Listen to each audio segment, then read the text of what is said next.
ये तो काम है ही, लेकिन इसके अलावा जो है हेमा पुरोहित जानती है धार कोर्ट में आपकी क्या स्थिति है, लड़वा कोर्ट में क्या स्थिति है, कैसे लोग वहाँ के निवास कर रहे हैं, वहां पर कैसे विकास पहुंचाया जाए।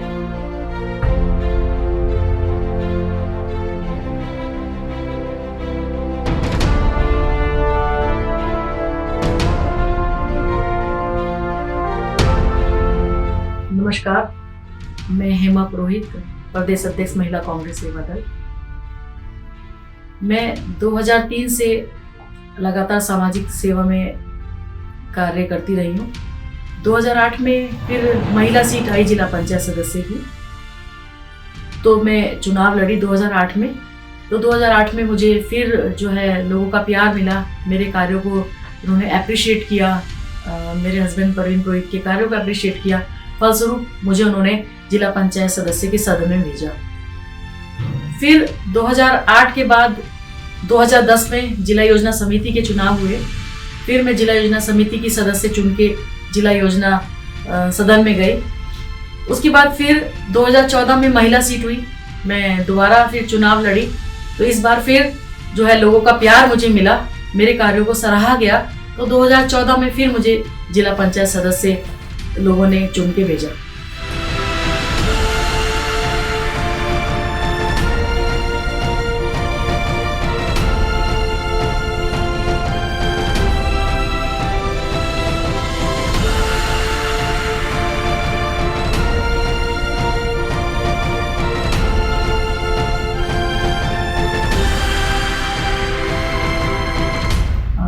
मैं देहरादून से ही हूँ और मेरा बॉर्न बॉटअप सब देहरादून का है। और ऐसे तो सामाजिक कार्य मैं अपने कॉलेज लाइफ से ही करती रही हूँ। हमने एक फाउंडेशन बनाई थी, यूथ वेलफेयर फाउंडेशन। उसके तहत हम लोग यूथ के वेलफेयर के लिए बहुत सारे काम करते थे। टाउन हॉल में एंकरिंग करके, इवेंट्स करके, ऐसे जो है नए नए उभरते हुए सितारों को मौका भी देते थे। और उससे जो फंड वगैरह इकट्ठा होता था, तो हम लोग जो है थोड़ा जो शोषित वर्ग है, जो पिछड़ा वर्ग है, उनको मुख्य धारा में लाने का काम भी करते थे।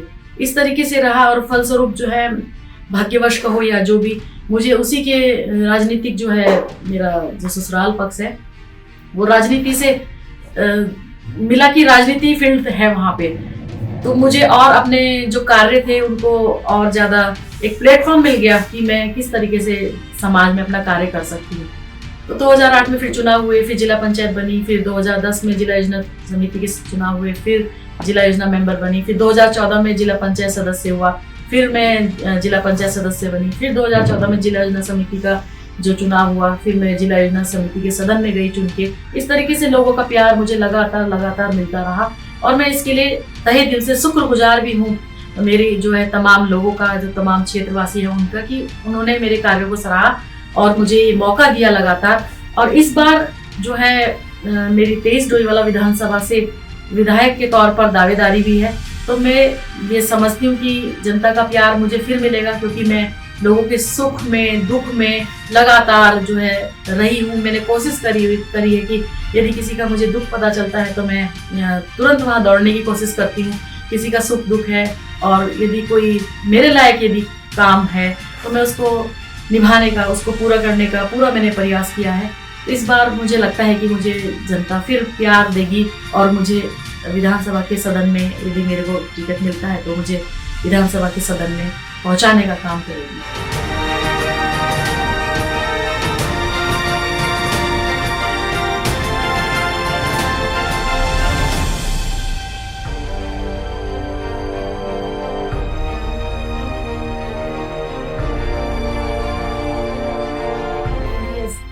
सेंट्रल स्कूल बंद होने की कगार पर था, तो हम लोगों ने धरना दिया। विजय भावड़ा जी तब सांसद हुआ करते थे, उनसे कपिल सिब्बल जी के द्वारा जो है वार्ता करके किसी तरीके से हमने सेंट्रल स्कूल बचाने का काम किया। जो IIP के डायरेक्टर हैं गर्ग साहब, उनको किसी तरीके से रिक्वेस्ट की कि आप जो है KVS को लैंड दो ताकि वो अपना जो है इंफ्रास्ट्रक्चर बना पाए और हमारे क्षेत्र से केंद्रीय विद्यालय जो है कहीं ना जा पाए, क्योंकि केंद्रीय विद्यालय ऐसा स्कूल है जिसमें जो फीस है बड़ी नॉमिनल होती है।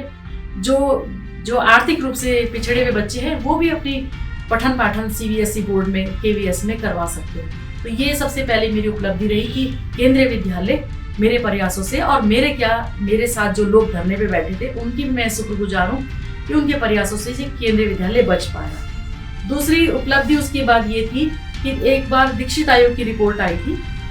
उसमें ये था कि आपका नथवाला, नकरौंदा, बालावाला, हर्रावाला ये तमाम क्षेत्र जो है ये सेफ जोन में है, और इसके तहत कि ये राजधानी के लिए सेफ है। तो ये हो गया था कि इन लोगों की जो है लैंड एक्वायर की जाए और यहाँ पे राजधानी बनाने का काम किया जाए। तो इसके खिलाफ मैंने प्रेस कॉन्फ्रेंस करी, सब प्रधानों को इकट्ठा किया, सब क्षेत्र पंचायत सदस्यों को इकट्ठा किया। मैं उनकी भी शुक्रगुजार हूँ कि उन्होंने मेरे कदम से कदम मिला के जो दीक्षित आयोग की रिपोर्ट को हमने ये कहा कि नहीं, हम अपनी जमीन, क्योंकि हम अपनी बासमती, अपनी लीची के पेड़ ये सब बर्बाद नहीं होने देना चाहते। एक तरफ तो NCT की रिपोर्ट ही आती है कि आप जितना हरा कर सकते हैं उतना हरा कीजिए, और दूसरी तरफ राजधानी के नाम पर हम ये सब बर्बाद नहीं होने देंगे। तो इस तरीके से हमने दीक्षित आयोग का उस टाइम उत्तराखंड में जो है भाजपा गवर्नमेंट थी, हमने विरोध किया कि हम राजधानी के नाम पर यहाँ पर कोई 1 इंच भी जमीन जो है एक्वायर नहीं होने देंगे। उसके बाद आयुर्वेदिक विश्वविद्यालय है, ये उपलब्धि है। उसके बाद बहुत सारे विरोध भी करे हमने, जैसे नगर निगम में ये एरिया आ रहा था तो हम लोग हाई कोर्ट तक गए, सिंगल बेंच, डबल बेंच हम लोग जीत के भी आए, लेकिन जो है सरकार ने, अब माइट इज राइट, भाजपा की गवर्नमेंट थी, पता नहीं क्या हुआ क्या नहीं हुआ, इन्होंने जैसी वहां से हम अपील नहीं कर पाए, इन्होंने पब्लिश नहीं किया, जो भी कारण रहा, इन्होंने फटाफट नगर निगम के चुनाव करवा दिए, और ये हमारा जो इतना अच्छा क्षेत्र जो है नगर निगम में आ गया। क्या नुकसान हुआ नगर निगम में? नगर निगम में नुकसान ही नुकसान है। एक तो देखिए, प्रधान के पास साइनिंग अथॉरिटी होती है, बहुत सारे काम जो है प्रधान अपने लेवल पे करवा सकता था, और बहुत सारा बजट, जिला पंचायत क्षेत्र का अलग, क्षेत्र पंचायत सदस्य का अलग, प्रधान का अलग, ये इनका बजट आता था। तो क्षेत्र में बहुत सारे काम होते थे। स्ट्रीट लाइट तब भी लग रही थी, पानी की पाइपलाइन तब भी डल रही थी, सड़कें तब भी बन रही थी। नगर निगम में आने से नुकसान ही नुकसान है, फायदा कुछ नहीं है। फिर दोबारा हमने यहाँ पे नगर निगम के द्वारा टैक्सेस थोपे गए, वो भी हमने उसका विरोध किया। आज कमर्शियल और रेजिडेंशियल टैक्स हट गए, वो केवल हम लोगों के विरोध करने से, जब मैंने आवाज उठाई, मेरे साथ सब लोगों ने आवाज उठाई, इस चीज से भी लोगों को फायदा हुआ। ये जो है महत्वपूर्ण उपलब्धियां भी रही। NH में ना राष्ट्रीय राजमार्ग, हर्रावाला, कुआंवाला, आपका मोहकमपुर, ये सब एरिया के जो लोग थे, जो सड़क पे जिनके घर थे, दुकान थे, मकान थे, ये सब NH के अधिग्रहित हो रहे थे, अतिक्रमण में आ रहे थे। तो इन लोगों को सरकार द्वारा, फिर भाजपा की गवर्नमेंट के द्वारा जो है इनको बहुत कम मुआवजा दिया जा रहा था, जिससे उनका कुछ भला नहीं हो रहा था। तो हम लोगों ने लगातार 2 साल विरोध किया, रैली की, धरना प्रदर्शन किया, तो इनका जो है मुआवजा ठीक ठाक दिलाया, ताकि ये लोग अन्यत्र कहीं मकान दुकान अपना बना सकें। तो ये सारी बहुत सारी महत्वपूर्ण उपलब्धियां, सड़क, बिजली, पानी, स्वास्थ्य के कैंप लगाए, आई कैंप लगाए, और निःशुल्क चश्मों का वितरण कराए, उनके आईज टेस्ट करवा के लोगों की, दूर दराज क्षेत्र में भी जाके, ताकि लोगों को स्वास्थ्य की जो है लाभ मिल सके। इस तरीके के कार्य जो है बहुत सारे करवाए गए हमारे द्वारा।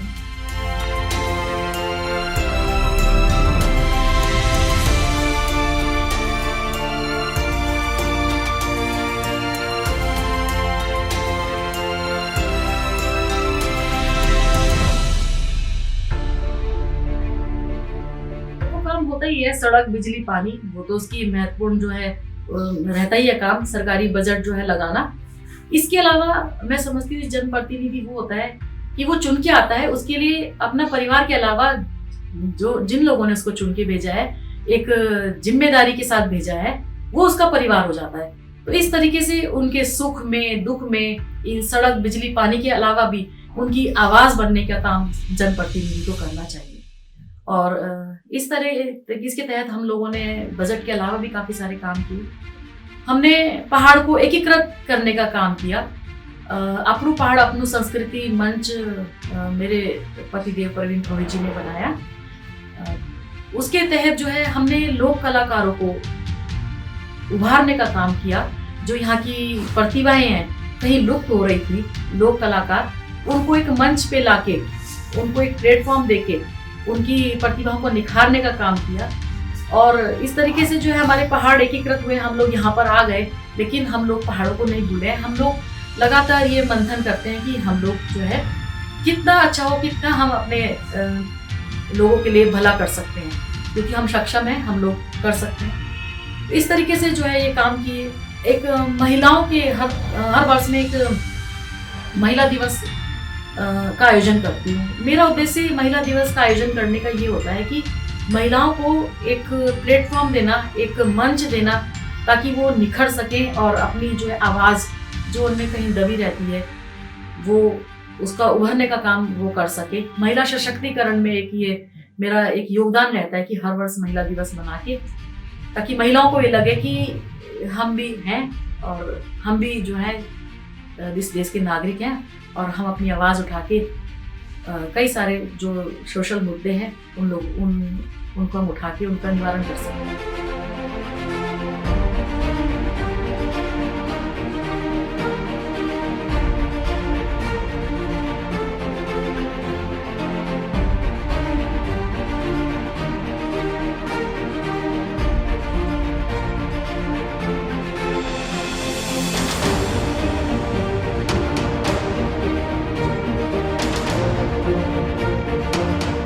राजनीति में एक्चुअली मैं तो सामाजिक सेवा में ही सामाजिक सेवा करती थी। राजनीति में ये हुआ कि 2008 में महिला सीट आई जिला पंचायत सदस्य की, तो सब पूरे परिवार ने और जो मेरे गांव के लोग हैं, जो क्षेत्र के लोग हैं, उन्होंने कहा कि आप महिला सीट आई है, आप इलेक्शन लड़िए। अब उनके प्रपोजल पे मैंने 2008 में जिला पंचायत सदस्य का चुनाव लड़ा। इस तरीके से मेरी राजनीति जीवन से चुनाव इसलिए लड़ना चाहती हूँ कि एक्चुअली जनता का प्यार मेरे को लगातार मिलता रहा। मैं लगातार जिला पंचायत सदस्य रही और आज भी उन्हीं का कहना है कि आप जो है विधानसभा में हमारी आवाज़ बनिए। उनके कहने पर इतने टाइम में 2008 से लगातार अब तक मुझे भी कहीं ना कहीं अपने कार्य को लेकर संतोष होता है कि मैंने 100 के लिए आवाज़ उठाई। 100 में से 100 नहीं होते, लेकिन मैंने 100 के लिए आवाज़ उठाई।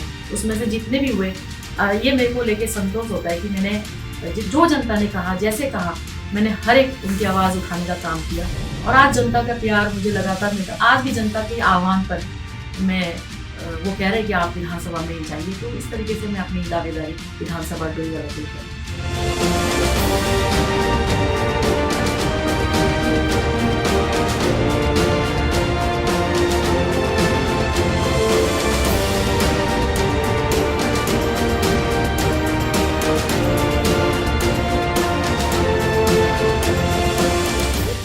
प्यार है उसको लेके मैं कहीं ना कहीं आश्वस्त हूँ कि वो करेगी। दूसरा मेरे मुद्दे ये है कि जैसे देखिए लॉकडाउन था पिछले दिनों। लॉकडाउन में हम लोगों ने, मेरे पास कोई पद नहीं था उस टाइम। मैंने ये नहीं देखा मेरे पास कोई पद है। मैंने, मेरे हस्बैंड परवीन पुरी थे और हमारे साथ जो लोग सब जुड़े हुए थे, सब ने बड़ी शिद्दत से लॉकडाउन में भी काम किया। दूर सीमांत क्षेत्रों में भी जो है राशन वगैरह पहुंचाने का और सैनिटाइजर, मास्क वगैरह जो भी मतलब हमसे हो सकता था वो कार्य किया हमने लॉकडाउन में। उस तरीके से जो है जनता ये चाहती है कि आप चुनाव लड़ें। बाकी अभी डोईवाला विधानसभा को लेके मेरे ये रहेगा प्रायोरिटी कि वहाँ पे जैसे आप देख रहे हैं कि सामुदायिक केंद्र पीपीपी मोड पे कर दिया है। मैं चाहूँगी कि वो आम लोगों के लिए भी खुला रहे, स्वास्थ्य को लेके आम लोगों को भी एक बेहतर स्वास्थ्य सुविधाएं मिल सके। ये मेरा फोकस रहेगा उनकी स्वास्थ्य को लेके, चिकित्सा को लेके। और शिक्षा के क्षेत्र में भी मैं चाहती हूँ कि हमारे क्षेत्र में बहुत लंबे समय से डिग्री कॉलेज की एक डिमांड होती रही। मैं चाहती हूँ कि एक डिग्री कॉलेज यहाँ पर मिले ताकि बच्चों को जो है दूर ना जाना पड़े। इस अभाव में लड़कियाँ जो है अपनी शिक्षा भी छोड़ देती हैं 12th के बाद, तो उनको प्रॉपर शिक्षा मिलती रहे। ये शिक्षा को लेके मेरा कार्य होगा। बाकी सड़क, बिजली, ये सब तो रहेगा ही। ये तो मैं समझती हूँ कि जनप्रतिनिधि का पहला काम है, सड़क, बिजली, पानी, इसको लेकर भी। इसके अलावा भी जो सांस्कृतिक कार्यक्रम है या महिला सशक्तिकरण के को लेकर कार्यक्रम है या उनका सशक्तिकरण करना है या युवाओं को लेके जो कार्यक्रम है, इसको भी मैं लेके जो है अपने आप को एक सशक्त उम्मीदवार के तौर पर मैं देखती हूँ कि मैं इन मुद्दों को बहुत प्राथमिकता पर उठाऊं।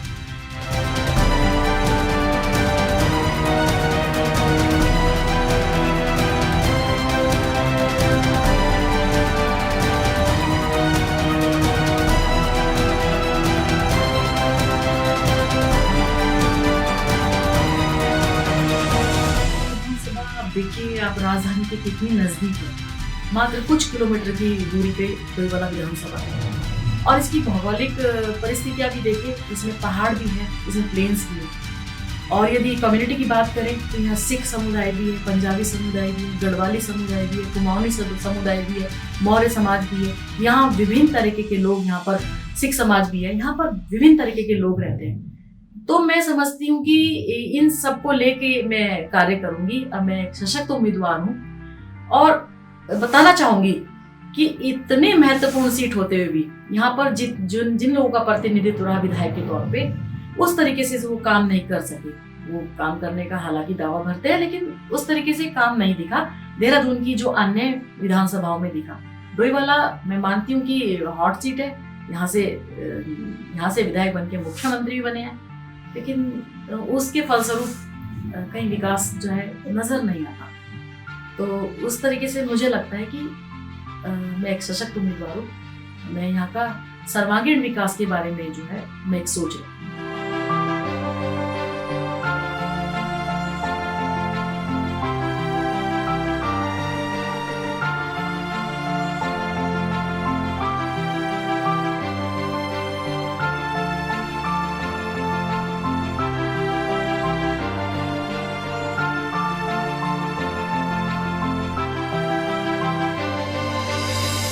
सशक्तिकरण में युवाओं को जो है अग्रिम विकास की ओर बढ़ाने के मेरे कार्य तो रहेंगे ही।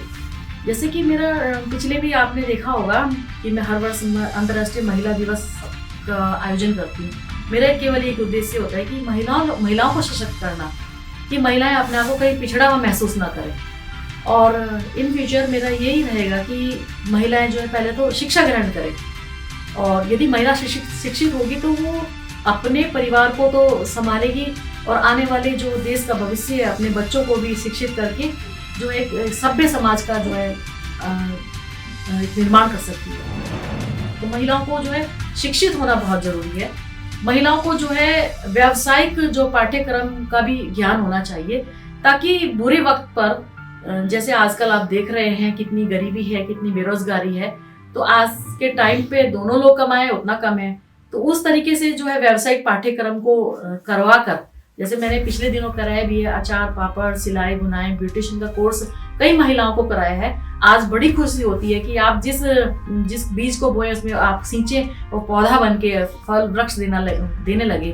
तो बहुत अच्छा लगता है। आज कई महिलाएं अपने पार्लर खोल के बैठी हैं, सिलाई कढ़ाई की दुकान खोल के बैठी हैं, तो वो अपने घर का रोजगार चला रही हैं। तो इस तरीके से मेरा ये भविष्य में भी ये उद्देश्य रहेगा कि महिला शिक्षित हो, महिलाओं को जो है मुख्य धारों में लाया जाए और वो आर्थिकी से जुड़े और अपने महिला सशक्तिकरण की एक मिसाल बन के डोईवाला की जो महिलाएं।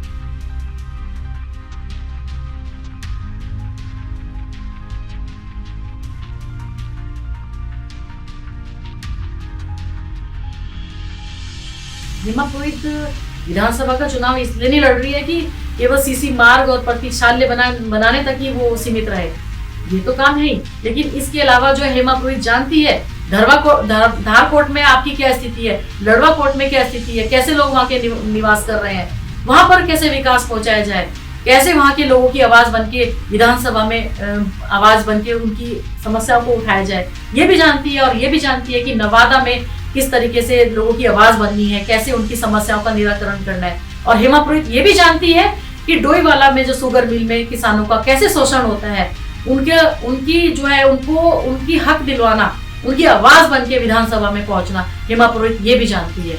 और आपके आशीर्वाद से हेमा पुरोहित विधानसभा में पहुंच गई और आपके वोट से जो है हेमा पुरोहित विधानसभा में पहुंच गई, तो निश्चित मानिए कि आपकी आवाज बन के किस तरीके से विधानसभा में आपकी आवाज को बुलंद करना है, किस तरीके से आपकी समस्याओं का निराकरण वहाँ विधानसभा में करवाना है, किस तरीके से विकास को छीन कर लाना है, ये भी हेमा पुरोहित चाहती है।